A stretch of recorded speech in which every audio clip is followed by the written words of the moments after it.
Hallelujah, hallelujah. परमेश्वर का धन्यवाद हो। परमेश्वर महान और सामर्थी परमेश्वर है। आज जबकि हम पवित्र दिन में परमेश्वर के सामने बैठ करके परमेश्वर की आराधना करने जा रहे हैं, और जब हम परमेश्वर की आराधना करते हैं, परमेश्वर हमारे जीवन में एक नई आशीष देता है। हमने परमेश्वर के इन गीतों के द्वारा से आशीष पाए हैं। आज हम थोड़ा समय परमेश्वर के वचन पर भी हम विचार करना चाहते हैं। आज के दिन परमेश्वर हमसे क्या बात करना चाहती हैं। मैं कुछ ऐसी बातों के विषय पर आपके सामने रखना चाहता हूं जो परमेश्वर के वचन में फरीसियों के पाप के विषय पर वर्णन किया गया है, शास्त्रियों के पाप के विषय पर वर्णन किया गया है। बहुत से ऐसे लोग हैं जो इस प्रकार से अधर्म के काम, पाप के काम, गुनाह के काम जो लोग करते हैं इस दुनिया के अंदर में, इन्हीं सब कारणों से इस दुनिया में बहुत सारे प्रकोप आते हैं। इन पाप के कारण से आज इस दुनिया के अंदर में नाना प्रकार के मरी आ रहे हैं, नाना प्रकार की बीमारी आ रहे हैं, नाना प्रकार के परेशानी आ रहे हैं। हर एक परेशानियों का सामना लोग कर रहे हैं। लेकिन ये कौन लोग हैं जिनके कारण से आते हैं? ये कौन हैं जो इस प्रकार से अपने जीवन को ऐसा बनाने में लोग लगे रहते हैं? परमेश्वर के प्रति कोई स्वार्थ नहीं है। बाइबल में लिखा हुआ है। यीशु मसीह के वचन इस बात को हमें और आपको बताता है। सब अपने अपने स्वार्थ के खोज में लगे हैं, ना कि यीशु मसीह के। और सच बात है, जब हम देखते हैं यहां पर लोग सब अपने स्वार्थ के खोज में लगे हैं, वैसे ही ये स्वार्थ के खोज में ये लोग भी थे जो अपने आप को बड़े बड़े अधिकारी, बड़े बड़े पद पे बैठ करके काम करते हैं। वे लोग भी इसी कारणों से जो है परमेश्वर लोगों के जीवन में आज ये सारे परेशानी लेकर आता है। लोग जानते हैं, लोग पहचानते हैं कि हमारी अधर्म क्या है, हमारी पाप क्या है, हमारी गुनाह क्या है, हम कौन से गुनाह कर रहे हैं, लोग जानते हैं। उसके बावजूद परमेश्वर से दूर रहना चाहते हैं, परमेश्वर से अलग रहना चाहते हैं, परमेश्वर के करीब नहीं आना चाहते हैं। इसलिए पाप करते रहते हैं। इसलिए इन पापों में फंसे रहना ज्यादा उनको अच्छा लगता है, और ये काम वे लोग करते हैं।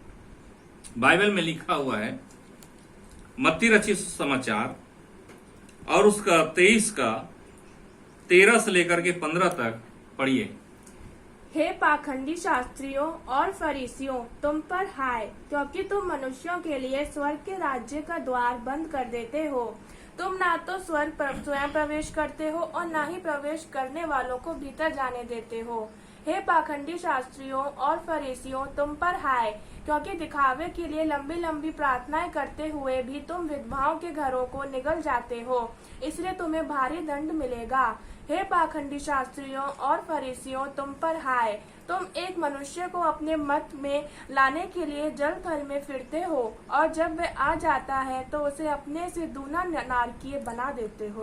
देखिए परमेश्वर का वचन कितना अच्छा और सुंदर, कैसे कैसे बातें परमेश्वर के वचन में कहता है। मैं आपके सामने एक उदाहरण के तौर पे रखना चाहता हूं। कुत्ता कभी पुआल नहीं खाता है, कुत्ता कभी पुआल नहीं खाता है।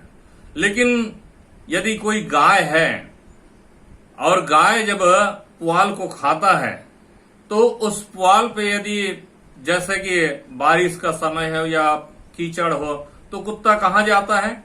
उन सूखी जगह पर। तो वो पुआल ही उनको दिखाई देता है और पुआल पे जाकर के वो बैठ जाता है। ना खुद खाता है, ना दूसरों को खाने देता है। यानी कि ना कुत्ता खुद उस पुआल को खाता है और ना गाय को खाने देता है। कुछ लोग ऐसा ही हैं। यहां परमेश्वर के वचन में लिखा हुआ है, साफ कहता है, तुम मनुष्यों के लिए स्वर्ग के राज्य का द्वार बंद करते हो, ना तो स्वयं ही उसमें प्रवेश करते हो और न उसमें प्रवेश करने वालों को प्रवेश करने देते हो। ये देखिए कैसे लोग हैं जो शास्त्री, फरीसी, जो अपने आप को कहते हैं ये शास्त्री का मतलब समझते हैं, शास्त्र का जानने वाला। फरीसी है जो बहुत ही गुणवान लोग कहलाते थे। फरीसियों का इनका एक काम होता था कि किस प्रकार से जो है इन कामों में लगे। शास्त्री फरीसी इसीलिए कहा गया है। और बाइबल कहता है, यीशु मसीह कहता है, इन शास्त्री और फरीसियों के मोह जाल से बच के रहना। चेलों को सिखाता है इनके खमीर से बच के रहना। वे लोग जो खमीर मिलाते हैं, यही है वे लोग जो है लोगों को नरकी बना देता है। और ये वे लोग हैं जो इस प्रकार से काम करते हैं, जो कि परमेश्वर का वचन कहता है, हे कपटी शास्त्रियों और फरीसियों, तुम पर हाय। परमेश्वर कहता है तुम पर हाय, तुम मनुष्यों के लिए स्वर्ग के राज्य का द्वार बंद करते हो, न तो स्वयं ही उसमें प्रवेश करते हो और न उसमें प्रवेश करने वालों को प्रवेश करने देते हो। कोई भी व्यक्ति ऐसा काम नहीं करता जो ये लोग करते हैं। इनके चरित्र को देख करके, इनके जीवन को देख करके वो सोचते हैं बड़ी अच्छी बातें तो करते हैं, उनके उसमें चले आते हैं। अच्छी बातें लोगों के सामने लुभावनी बातें रखते हैं, उनको देख करके उनके पीछे हो लेते हैं। लेकिन बाद में पता चलता है ये तो वो ढोंगी लोग हैं। वे ढोंग करते हैं, वो दिखावे का काम करते हैं। दिखावटी ज्यादा होता है, आत्मिकता कम होती है। आत्मिकता कम होने के कारण से न वो खुद स्वर्ग में प्रवेश करते हैं और दूसरों को प्रवेश करने भी नहीं देना चाहता है, क्योंकि वो नहीं चाहता है कि जैसा मैं नरक में काम बिताऊंगा तो ये क्यों स्वर्ग में जाए। शैतान इसे यही चाल तो आज दुनिया के अंदर में खेल रहा है। लोगों के अंदर में जो चाल खेलता है शैतान यही खेल रहा है, क्योंकि मैं तो नरक में हूं तो मैं क्यों नहीं उन धर्मियों को जो अपने आप को मसीह के लिए आगे बढ़ाता है, मसीह के लिए अपने आप को ला करके देना चाहता है, समर्पण करना चाहता है, मैं उनको क्यों नहीं नाश कर दूं, क्यों ये भी जाए। कुछ ऐसे ही लोग होते हैं, कुछ ऐसे शास्त्री लोग होते हैं, कुछ ऐसे फरीसियों लोग होते हैं, कुछ ऐसे कार्य करने वाले लोग होते हैं जो परमेश्वर से अलग करने की कोशिश करता है। और जो इसके चाल में आ जाता है, फंस जाता है, तो वो व्यक्ति कभी भी परमेश्वर के राज्य में प्रवेश नहीं कर पाता है। इसलिए ऐसे लोगों से बचने की आवश्यकता है, ऐसे कामों से बचने की आवश्यकता है। ऐसे बहुत सारे कार्य इस दुनिया में हो रहे हैं, उनसे बचने की आवश्यकता है। परमेश्वर चाहता है कि तुम्हारे लिए स्वर्ग का द्वार खुला है, तुम उसमें प्रवेश कर सकते हो। कैसे? आप परमेश्वर के वचन को पढ़ करके स्वयं पढ़े, स्वयं के जीवन में अपने आप को अनुभव करे कि परमेश्वर आपसे कितना प्रेम करता है, परमेश्वर आपके लिए कैसे स्वर्ग के द्वार खोलता है। परमेश्वर स्वयं कहता है मैं द्वार हूं, जो मेरे द्वारा से प्रवेश करता है वो स्वर्ग में प्रवेश करता है। यीशु मसीह हमारे और आपके लिए एक द्वार खुला हुआ है और कहना चाहता है कि तुम इसमें प्रवेश करो। लेकिन कुछ लोग हैं जो हमें प्रवेश करने नहीं दे पाए, हम इसमें प्रवेश कर ही नहीं पाते हैं, क्योंकि हम इनकी चुपड़ी बातों में आकर के हम लोग परमेश्वर से अलग हो जाते हैं। दूसरी बात यहां लिखा हुआ है, तुम विधवाओं के घरों को खा जाते हो और दिखाने के लिए बड़ी देर तक प्रार्थना करते रहते हो, इसलिए तुम्हें अधिक दंड मिलेगा। यानी कि विधवाओं को खा जाना, उनके घर को खा जाना। बहुत से लोग ऐसे हैं जो उनके घरों को खाने के लिए लगे रहते हैं, उनके धन संपत्ति, उनके सारे चीजों को, अरे आओ लाओ हम तुम्हारे लिए ऐसा करेंगे, लाओ हम तुम्हारे लिए वो कर देंगे, लाओ हम तुम्हें स्वर्ग में बैठा देंगे, लाओ तुम्हारे लिए वो सारे कार्य करेंगे और हम प्रार्थना करेंगे, तुम्हें प्रसन्न करवा देंगे और प्रफुल्लित हो जाओगे और भर जाओगे और आशीषों से भर जाओगे, और बड़े लंबे लंबे प्रार्थना करने लग जाते हैं। ये सारी प्रार्थना एक दिखाने के लिए होते हैं, और उसके लिए परमेश्वर का वचन कहता है तुम्हें अधिक दंड मिलेगा। किन्हें मिलेगा?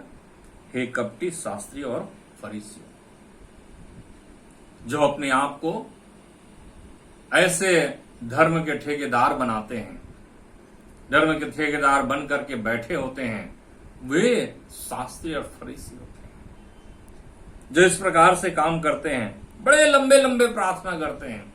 मैंने कई जगह में देखा है कि लोग बड़े लंबे लंबे प्रार्थना करते रहते हैं। प्रार्थना का एक समय होता है। आप कहीं गए हो तो पारिवारिक प्रार्थना करिए, व्यक्तिगत प्रार्थना है आप लंबे प्रार्थना करिए, पूरी रात प्रार्थना करिए। प्रार्थना कई तरह के हैं। जब हम किसी जगह में जाते हैं, दो व्यक्ति प्रार्थना करते हैं, थोड़े से लिए हम प्रार्थना करते हैं, थोड़ा हम समय देते हैं, प्रार्थना में बैठते हैं, फिर उसके बाद जो है परिवार के साथ जब प्रार्थना होता है तो हम पारिवारिक प्रार्थना करते हैं, सामाजिक प्रार्थना होता है तो हम समाज के बीच में हम प्रार्थना करते हैं। ये नहीं कि समाज में और बड़े बड़े डींगे हाँकने लगे कि मेरे समान कोई और दूसरा है ही नहीं। बहुत से लोग समाज के अंदर में ऐसे काम करते हैं, और बहुत से लोग अपने आप को छुपा के रखते हैं कि आगे आना नहीं चाहते हैं। तो आप समझ जाएंगे उनमें से कौन है, कौन ऐसे लोग हैं जो परमेश्वर के प्रति अपने जीवन को समर्पण करके जीते हैं। परमेश्वर हमसे रात से जो है यूं कहना चाहता है, ये बताना चाहता है कि आपकी प्रार्थना कैसे होना चाहिए। यीशु मसीह ने एक प्रार्थना सिखाया अपने चेलों को। एक प्रार्थना वो है, एक प्रार्थना हम इस प्रकार से भी कर सकते हैं। हमारी प्रार्थनाएं बहुत तरह से हैं जो हम परमेश्वर के सामने हम रख सकते हैं, बैठ सकते हैं, प्रार्थना कर सकते हैं। ये कलीसियाई प्रार्थना होती है, कलीसिया की तरह होता है। हम किसी घर में चले जाते हैं और लंबे लंबे प्रार्थना करने लग जाते हैं। तो प्रार्थना तो कई तरह के हैं, लेकिन ये लोग बड़े डिंगे मारने वाले हैं, और इसलिए परमेश्वर कहना चाहता है ऐसे लोगों के लिए, इसलिए तुम्हें अधिक दंड मिलेगा, अधिक दंड के योग्य होंगे। तीसरी बात यहां दिया हुआ है, परमेश्वर का वचन कहता है तुम एक जन को अपने मत में लाने के लिए सारे जल और थल में फिरते हो, और जब वह मत में आ जाता है तो उसे अपने से दुना नरकीय बना देते हैं, अपने से ज्यादा नरकीय बना देते हैं। पूरे पृथ्वी के छोर छोर तक घूमता है एक व्यक्ति के लिए कि मेरे साथ में आ जाए, मेरे साथ में आ जाए। लेकिन यदि कोई आ भी गया तो आप उसको क्या कर रहे हैं? नरकी बना रहे हैं। उसको सही शिक्षा देने के बजाय बुराई से भर देते हैं। फलाना पासवान अच्छा नहीं है, फलाना पासवान अच्छा नहीं है, फलाना लोग अच्छे नहीं है, फलाने लोग अच्छे नहीं है। ये सब क्या है? लोगों के जीवन को नरकी बना देता है। लोग जो स्वर्ग जाने की चाहत रखते हैं वो नरक में जाने लग जाते हैं। स्वर्ग की इच्छा अपने जीवन में प्रकट करना चाहते हैं, लेकिन नहीं।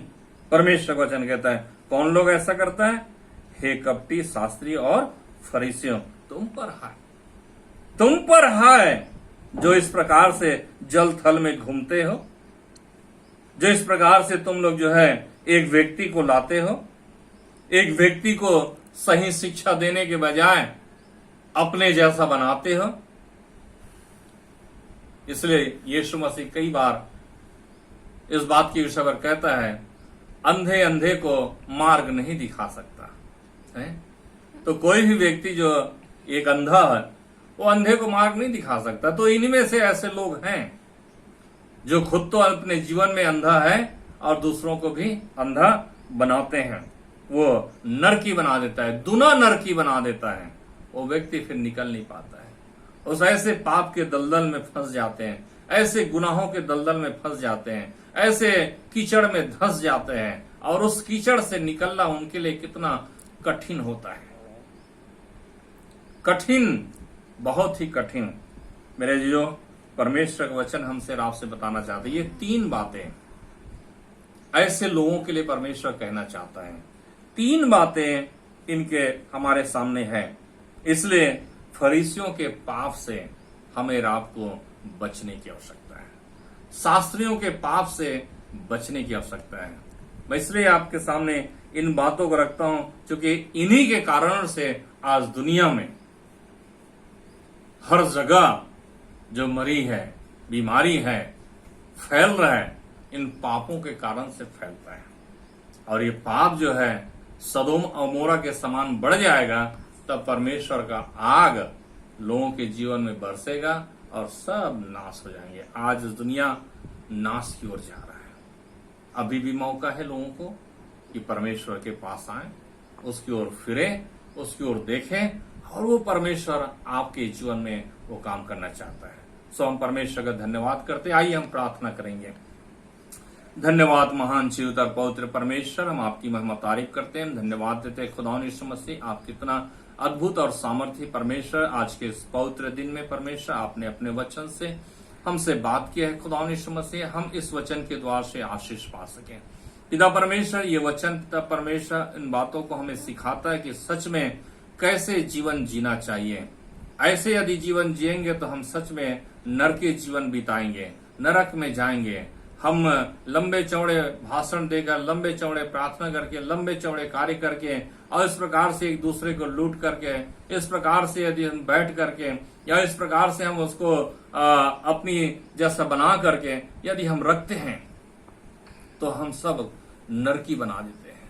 लेकिन परमेश्वर हमसे और आपसे ऐसा नहीं कहना चाहता है। परमेश्वर कहना चाहता है, मेरे पास आओ, तुम्हारे लिए शांति का मार्ग है। मेरे लिए, अर्थात परमेश्वर वो शांति का मार्ग रखा हुआ है।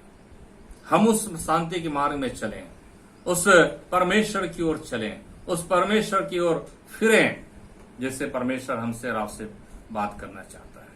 परमेश्वर प्रेम करता है, हम उस परमेश्वर की ओर देखें। सो हम परमेश्वर का धन्यवाद करते हैं। परमेश्वर हमारे जीवन में इन वचनों के द्वार से, इन शास्त्रीय, फरीसी और सदुकी लोगों से बचा करके रखने के लिए, और ऐसे तमाम पापों से बचा कर रखने के लिए परमेश्वर हमारी रक्षा करे, हमारी मदद करे।